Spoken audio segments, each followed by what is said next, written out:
กับเพื่อนหลายวันอายบ่ได้ออกเฮือนขอเตือนเมียอย่าน้อยใจสร้างสรรค์น้ำหมู่บ่เคยไปมั่วอยู่ใสหลายปีลูกเฮาจนใหญ่บ่เคยไปนอกคูนอกทางอยากให้น้องนางวางใจใดบ่ไปเป็นอื่นส่วนกว่านี้บ่เคยฝ่าฝืนหีดของผู้เฒ่าวาดบังเป็นห่วงอยู่ดอก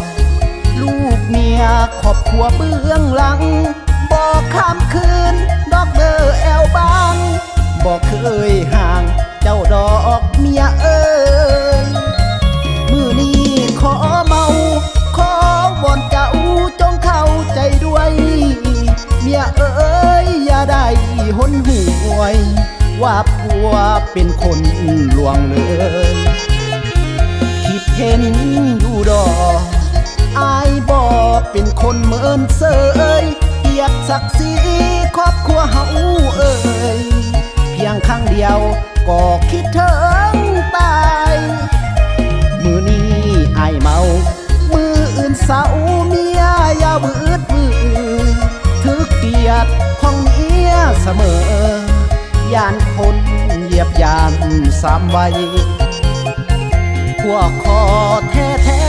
ๆลูกเมียจงได้เข้าใจกอมลูกนอนบ่ต้องห่วงใยมือนี้ผัวไปขอโทษเมียเอ้ย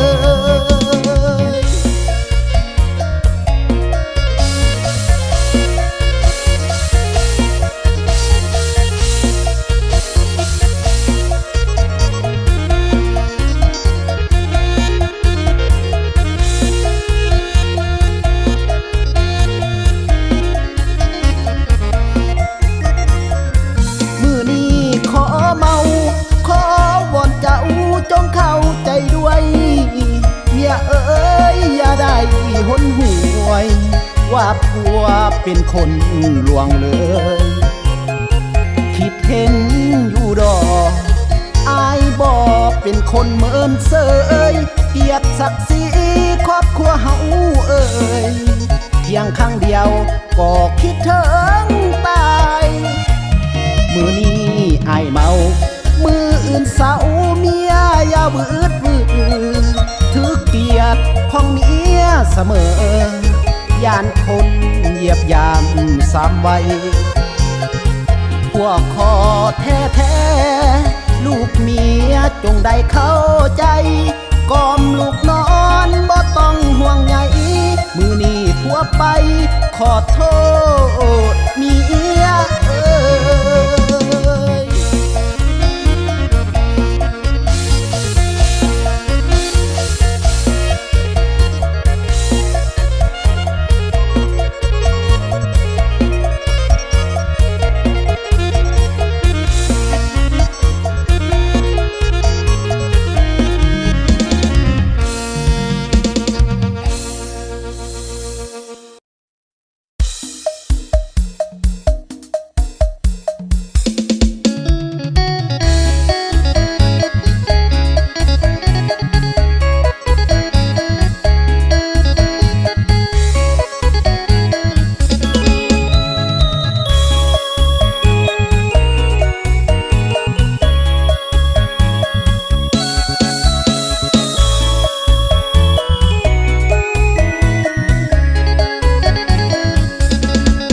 น้องนางไปนำไอ้นี่บ่นาไปบ่การดาไอ้สิพาเจ้าไปเสียบมันบ่ต้องเกี่ยมเครื่องสิ่งของหลายสิ่งหลายอันไปเสียบนำกันมันอยู่ให้น้อเฮาหีบตื่นแต่เช้าอาบน้ำแต่งโตเด้อลาใส่สุดงามโลดนะมันจึงเข้าตาเวลาเสียบมัน สองเฮาห่วมแหงห่วมใจเสียบไปน้ำกันยามได้หัวมันแล้วอ้ายนี้สิพาไปขายได้เงินหลายๆน้องอยากได้ยังบอกมาซื้อให้ตามใจโลดนะโลดจากฮอนด้าหรือว่าไอโฟนขอเพียงน้องนางมาเสียบนำอ้ายดนบ่ต้องกังวลคนเขาสิว่าจังใดหีบมาไว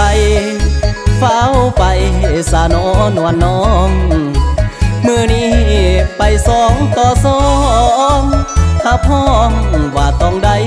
ลายบ่ต้องกังวลคนเขาสิว่าจังใดเฮ็ดซาบ่ต้องเฮ็ดไว้เอาให้ถึงใจของเฮาสองคน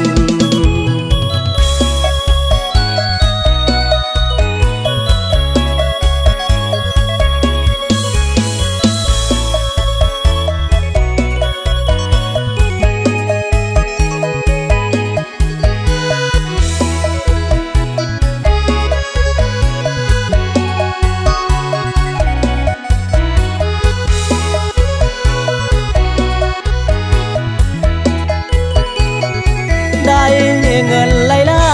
ยๆน้องอยากได้ยังบอกมาซื้อให้ตามใจโลดนะโลดจากฮอนด้าหรือว่าไอโฟนขอเพียงน้องนางมาเสียบนำอ้ายดนบ่ต้องกังวลคนเขาสิว่าจังใดหีบมาไวๆเฝ้าไปสานอนวลน้องมือนี้ไป2-2ถ้าพ้องว่าต้องได้ลายบ่ต้องกังวลคนเขาสิว่าจังใดเฮ็ดซาบ่ต้องเฮ็ดไว้เอาให้ถึงใจของเฮาสองคน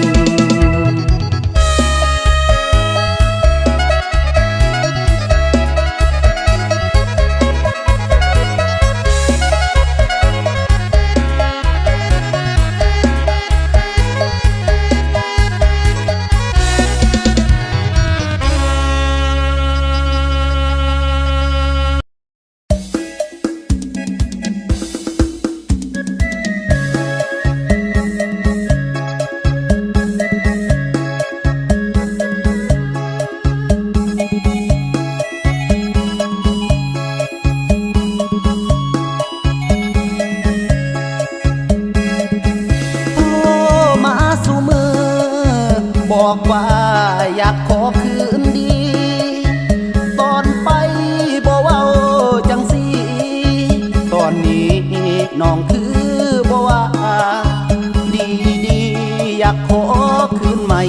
บ่สายเกินไปแล้วบ่อายว่ามือน้องไปผัวเกือบเป็นบ้าอยู่ก็มาอยากขอคืนเอา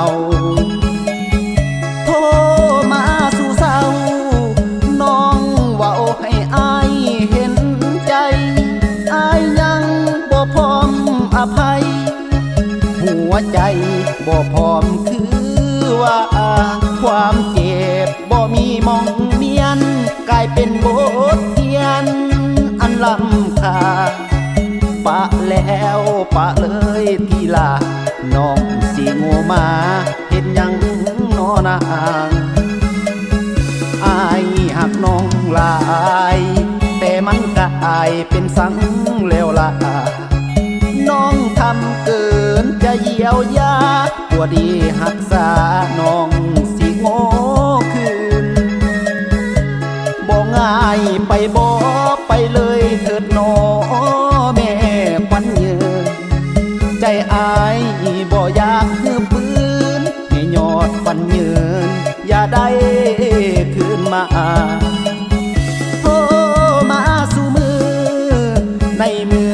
น้องอยากคืนมาตอนไปหรือว่าตอนป่าน้องมาบอกคิดดีก่อนสิมาซ้ำเติมกำลังสิลืมแม่การดาผัวเก่าที่เจ้าเคยป่าจากนี้เอิ้นว่าเป็นคนผู้ใหม่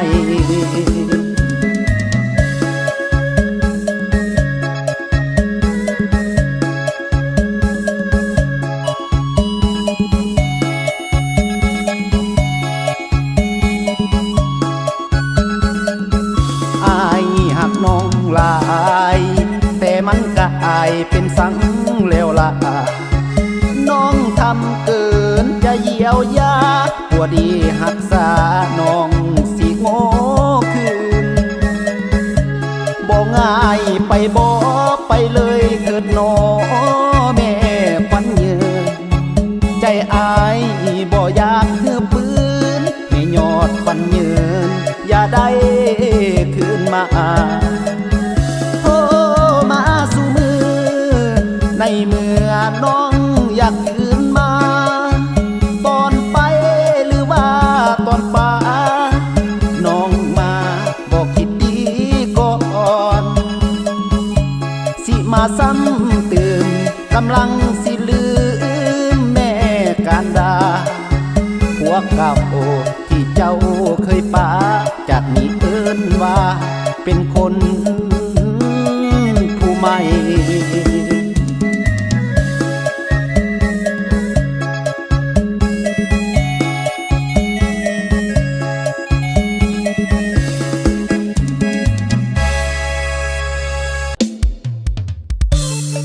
ทางอาจารย์คีย์บอร์ดเพิ่นยังบ่แล้วเรื่องเพลงนี้เนาะ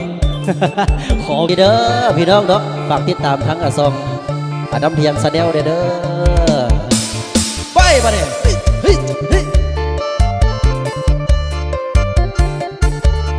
อภิเษกอาสาทั้งซองดนตรีสีประเสริฐเนาะฝากพี่น้องกดไลค์กดแชร์ให้เด้อเฮ้ย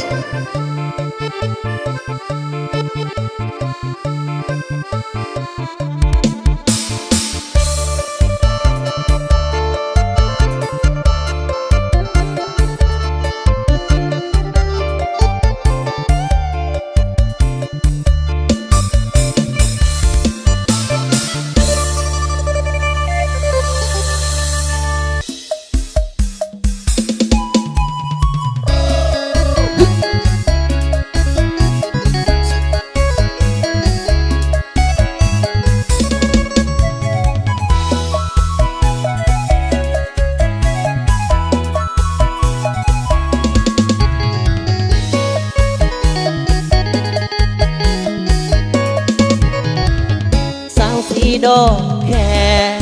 เลี้ยวแลมันเข้าตำลาบูหานดาวค้างกันมายิ่งแบบนี้นะบูหานว่าดีผมยาวกงกดตางอนโคบทรงพอดีสายใดได้เป็นสามีหักพองว่าดีมีวาสนาลสุดสวยโสภาบุญทาที่ได้มาเห็นมาพบสมปองเมื่อเย็นอยากเป็นเจ้าของหัวใจอยากมาผูกสัมพันธ์กับน้องสาวใบเห็นแล้วอดกันบ่ไหวหัวใจไอ้แทบจะวายสาวสีดอกแค่งามแท้เด้สมคำเขาสางามกว่ายิ่งในโลกาดังมาลาความหวนเสื่อนใจหากใครได้สมดอกนั้นก็หลงไหลสมคำบูหานกล่าวว่างามน้ำใจแท้น้องคนนี้สดสวยโสพีคุณพระสตรีดอกฟ้าสวรรค์งามเด่นดังดวงพระจันทร์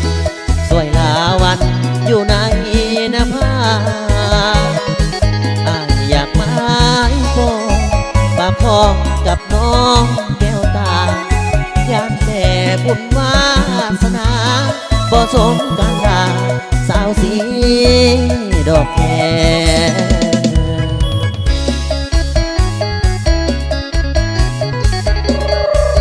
เอาเกี่ยวเอาเกี่ยวกันเด้อ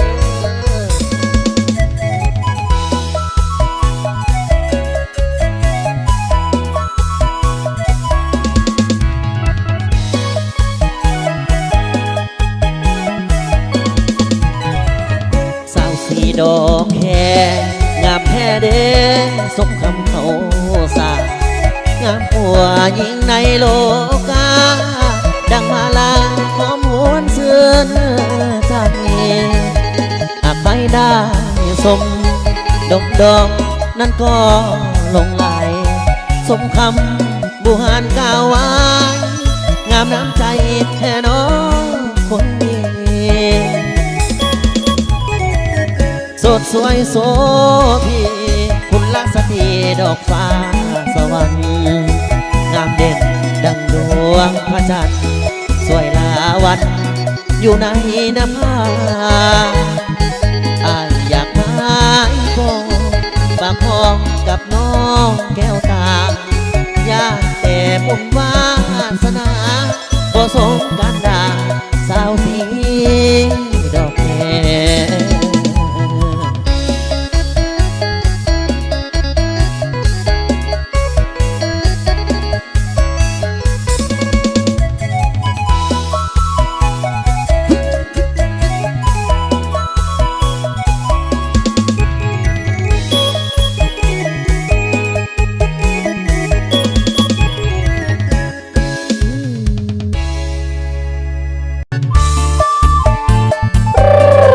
ฝากให้ผู้สาวทั้งอนาบ้านน้องให้เด้อจากอยู่ทางใดเนาะ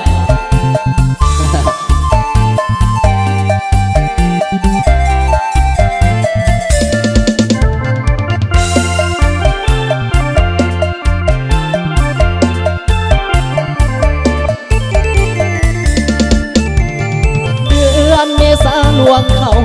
คิดฮอดผู้สาวทางบ้านน้องให้ครั้งหนึ่งอายนี่เคยไปสาวผู้ไทยสร้างงามเอาเรือมากโมของน้องก็หวานมีเว้าเสกสรรไทยก็คงเสือจากไปทั้งคิดทุกเมื่อมีหลายเถื่อลงละเมื่อถึงนางเสียงผู้ไทยเว้าจอยจิตละหอยอยากไปเยี่ยมเยือนอยากเป็นเคยอยู่คู่เฮือนยังแต่เพิ่นนั้นสิเหมือนมังอยากปลูกโมปลูกแตงเดินยามแลงความสาวแอวบางเจ้าอย่าลืมเด้อคำอ้ายสั่งอย่าจืดอย่าจางเด้อคำมันสัญญาฟังไอ้เด้อน้องอาเดือน6มา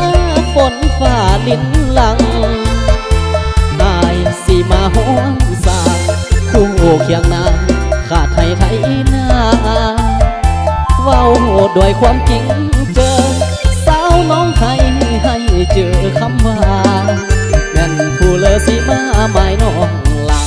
ให้บอกเขาว่าสิคอยอายผู้เดียวบุญสงกรานต์ปีนี้หากโศกดีอายสิไปลินห่วมหากสายแน่นแนวนมคงได้ห่มผ้าลายพื้นเดียวแม่นี่สู้อื่นหมื่นแสนไม่เป็นแฟนน้องกะยาสุเลียวสาบานว่าสายมีเดียวคิดอยากมาเที่ยวสาวบ้านน้องให้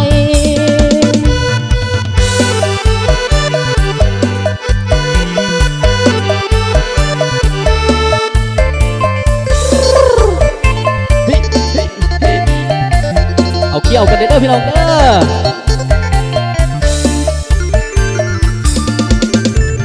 ฟังไอเด้อน้องลาเดือน6มาฝนฟ้าลิ้นหลังอายสิมาห้องสร้างคู่เคียงนางขาดไทยไทยนาเว้าด้วยความจริงเจอสาวน้องไทยให้เจอคำว่าแม่นผู้เลิศที่มาหมายน้องลา ผู้เดียวบุญสงกรานต์ปีนี้หากโศกนี้อายสิไปลินพวมหากสายแน่นแนวนองคงได้ห่มผ้าลายพื้นเดียวแม่นมีสู้อื่นหมื่นแสนไม้เป็นแฟนน้องกะยาสุเลียวสาบานว่าสายมีเลี้ยวคิดอยากมาเที่ยวสาวบ้านน้องให้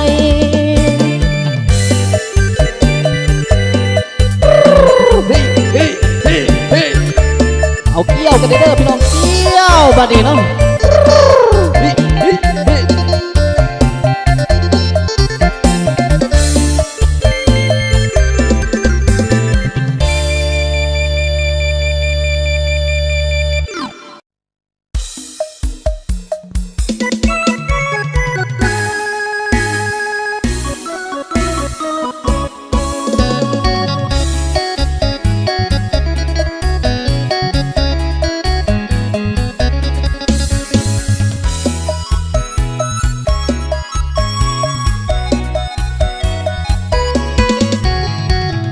ได้มาเห็นน้องเนื้อทองคนโง่จังแม่นเจ้างามพะโลคนโกสาวบ้านโพนเกบุญพาตีกาน้องยังเสียอายห้องเฮเสียงกรีดห้องดังเป่งเป่งเมื่อเสียงเพลงของอายจบลงบุญพาปีนี้มาพบกันใหม่เขามาเสียกันอีกไหมเป็นขวัญใจเฮาก่อนลำวงอย่าลืมกันเด้อหนุ่มโกสินใจยังมั่นคง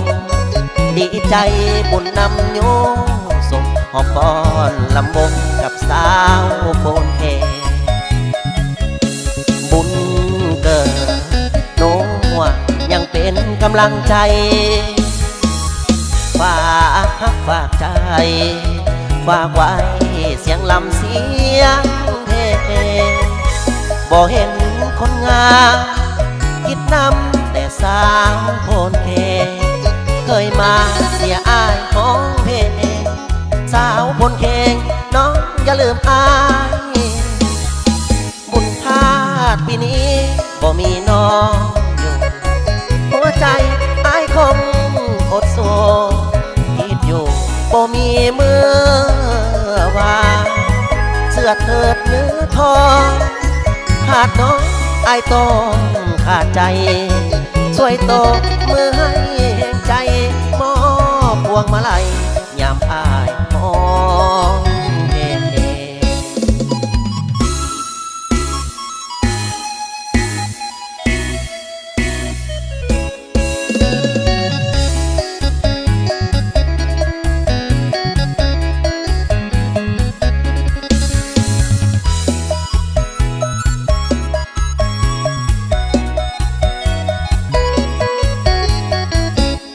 บุญเกิดทุกห่วงยังเป็นกำลังใจฝากใจฝากไว้เสียงลำเสียงเทบ่เห็นคนงามคิดนำแต่สาวโพนเพเคยมาเสียอายของเพสาวโพนเพน้องอย่าลืมอายบุญพาดปีนี้บ่มีน้องอยู่หัวใจอายคงอดโศกคิดอยู่บ่มีเมื่อว่าเสื้อเถิดเนื้อทองขาดน้องอายต้องขาดใจช่วยตบมือให้แห่งใจมอบพวงมาลัยยามอายห้องเพลง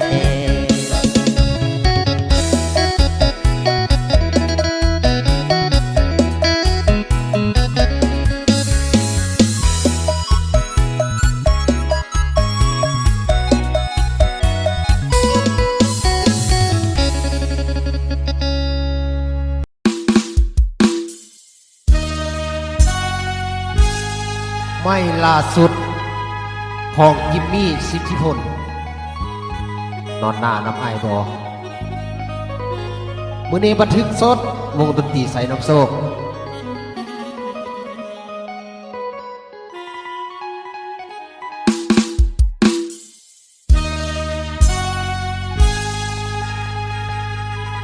ลูกสาวไผ่คืองามแท้มานอนน้ำอายบ่ละอายสิยกขันคอแต่งเอานวลน้องละแล้วพาน้องมาอยู่นาแล้วอายสิพาน้องล่ะต้มไก่อยู่นากินแล้วจิงสวนลงหอยอยู่ที่น้องนอนอาย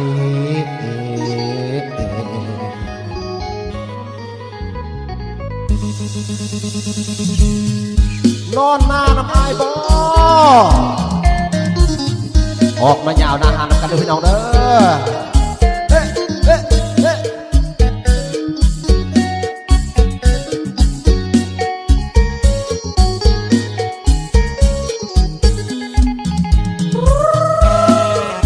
จุกจุกจุกจุก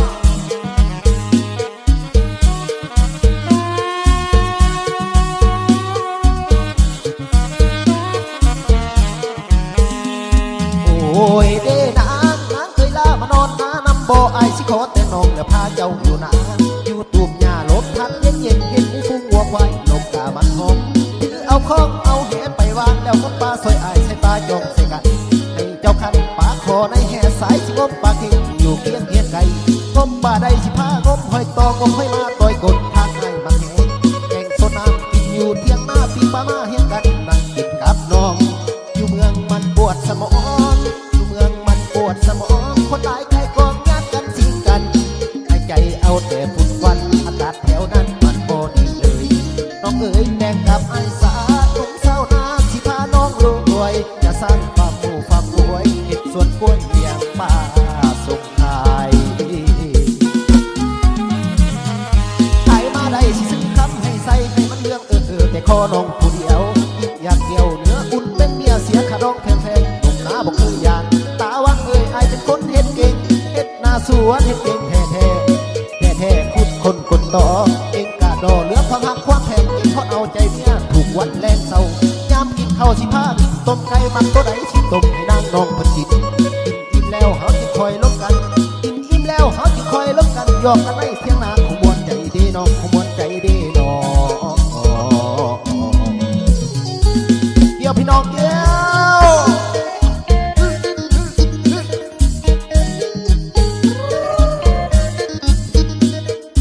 ไปนอนหน้าน้ำไอบอลน้องละ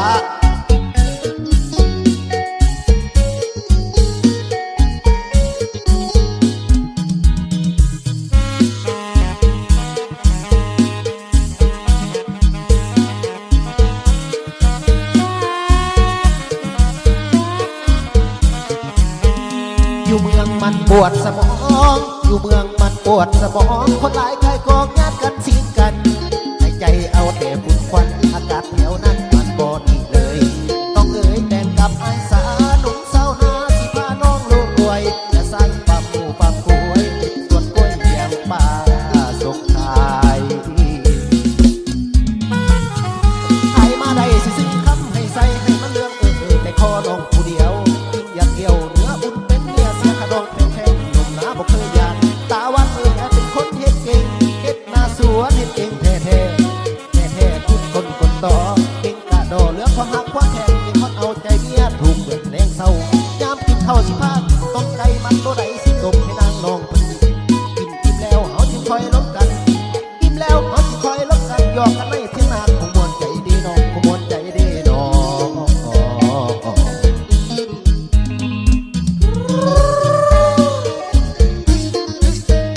ขอบใจรางวัลน้ำใจด้วยแม่เด้อ 100 บาทคอยให้ได้ล้านบาทเด้อ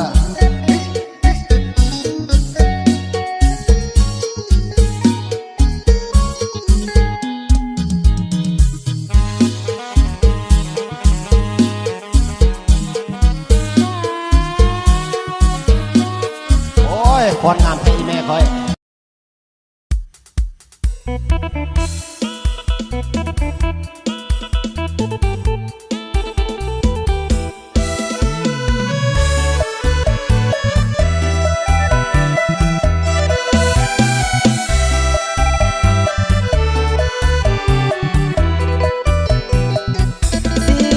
จากบ้านนาเข้า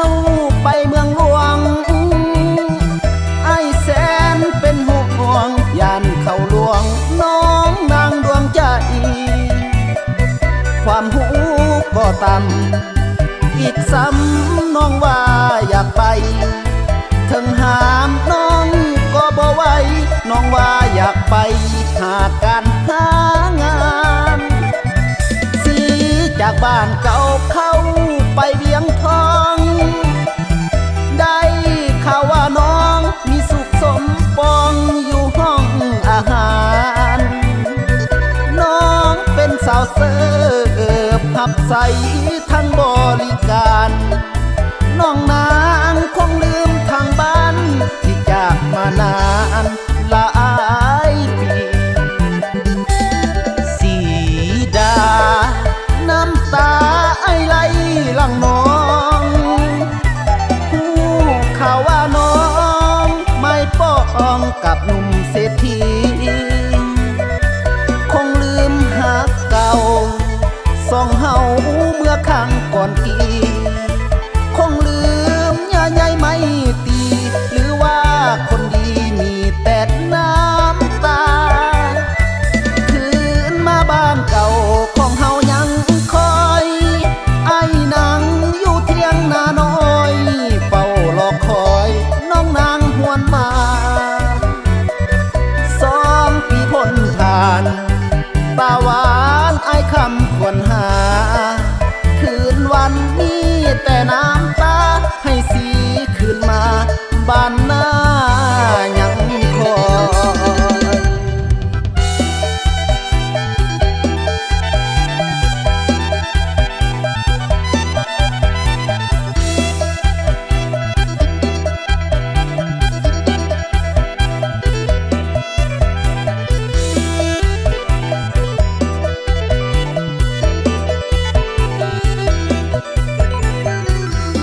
สี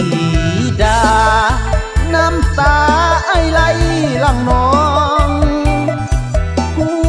ข่าวว่าน้องไม่ป้องกับหนุ่มเศรษฐีคงลืมหักเก่าสองเฮาเมื่อครั้งก่อนกี่คงลืมย่าใหญ่ไม่ตีหรือว่าคนดีมีแต่น้ำตาคืนมาบ้านเก่าของเฮายังคอยไอ้นางอยู่เที่ยงนาน้อยเฝ้ารอคอยน้องนางหวนมา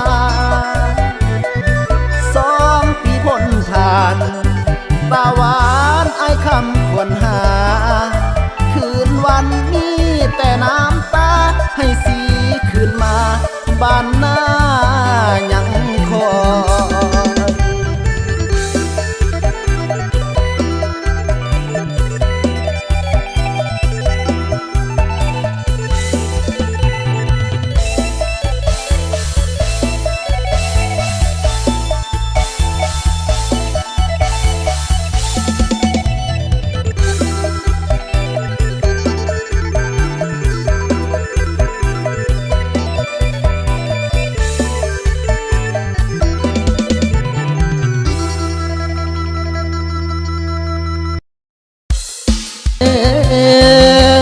สาวบึงเส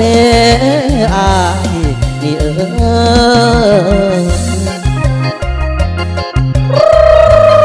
ฮ้ยเอาแก้วกันเด้อน้องแก้วกันเด้อแก้วกันแล้วก็ยิ้มใส่กันเลยบัดเนี่ย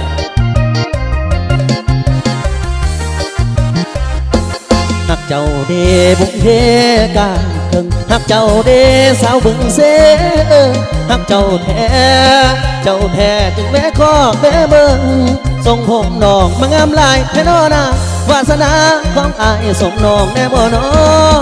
หัวใจอายมาดังสิงห้องขอจองได้บ่เนื้ออุ่นชีวิตมันหากินเศร้าคำบ่แม่นบ่ลำน้องก็บ่สนใจฮักอายได้บ่ถ้าบ่สนใจสิไปผูกคอตายน้องบอกว่าฮักแต่สายน้องบอกว่าฮักพี่สายบอกให้เสียดายเฮ็ดกับอายลงคอบอกให้เสียดายเฮ็ดกับอายลงคอฮักอายบ่สิเมื่อน้ำอายบ่ฮักอายบ่สิเมื่อน้ำอายบ่อายบ่มีพออายมีแต่แม่มันมาฮักอายแท้สิเมื่อน้ำอายบ่ตายของอายบ่แน่ตายสักแค่อายบ่จงตายเอาหัวจุ่มดินตายเอาตีนจุ่มหน้าตังตายให้น้องสุมเย็นลาคำแพ้อ้ายนี่เอ่ยโอ้เด้สาวบึงเสอายนี่เอ่ย